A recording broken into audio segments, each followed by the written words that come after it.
Since 2006, the earth beneath Otay Mesa has been perforated like a honeycomb. At least 13 major smuggling tunnels have been discovered here, subterranean veins pumping illicit cargo into the United States. For years, the focus was underground, but in 2022, the strategy shifted. The ground above those tunnels was invaded by an army of heavy machinery. Thousands of cubic feet of soil are being stripped away. To the casual observer, it looks like another wall, another defensive fortification. It isn't. The United States and Mexico have quietly engaged in a joint operation worth $1.3 billion. They aren't building a barrier to stop movement, they are building a colossal machine designed to accelerate it. To understand the machine, you have to understand the suffocation. The U.S.-Mexico border is no longer just a line on a map. It is a clotted artery. 300 million crossings a year.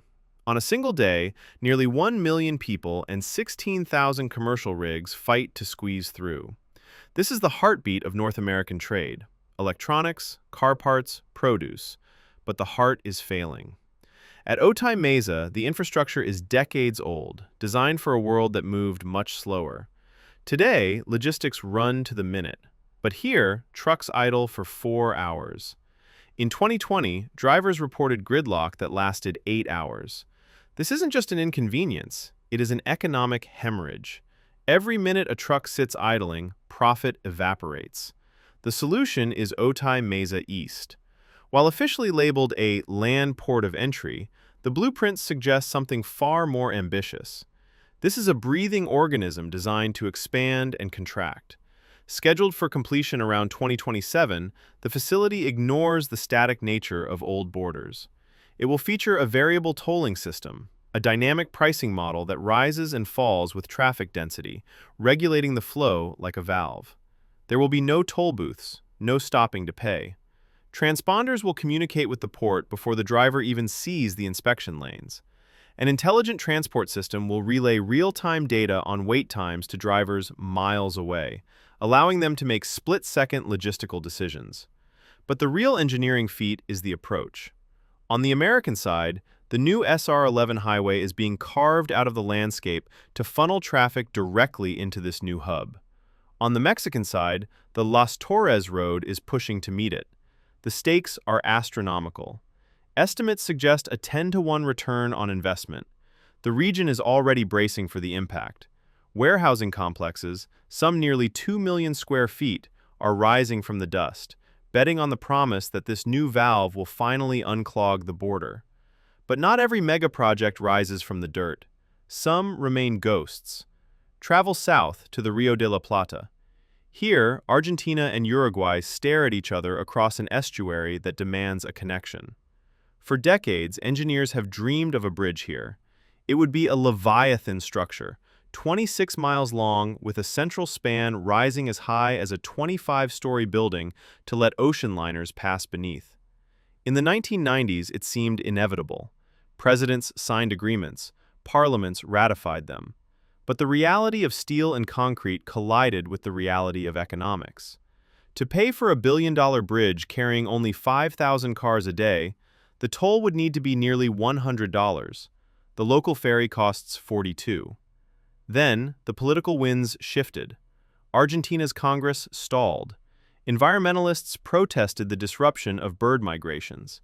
Even a sudden flash of interest from Chinese investors in 2014 dissolved amid currency crashes and instability. Today, millions of dollars have been spent on paperwork for a bridge that exists only in the minds of frustrated planners. It is a monument to the fact that need does not always equal reality. Sometimes, however, the bridge is built, and that is where the true mystery begins. Spanning the Yalu River, connecting the industrial might of China to the hermit kingdom of North Korea, stands the new Yalu River Bridge. It is a massive cable-stayed structure costing over $300 million. China finished their side years ago. The asphalt is smooth, the custom facilities are modern. But follow the road across the river toward North Korea. It ends in a field. For years, Pyongyang simply refused to build the access roads. The bridge became a surreal sculpture, a path leading directly into a potato patch, barricaded by barbed wire. It is a stark, physical manifestation of a geopolitical standoff. China desperate for flow, North Korea desperate for control. Even when Beijing offered to pay for the roads, construction dragged. It stands today as the bridge to nowhere, a silent testament to the limits of diplomacy. Return to North America. Look north.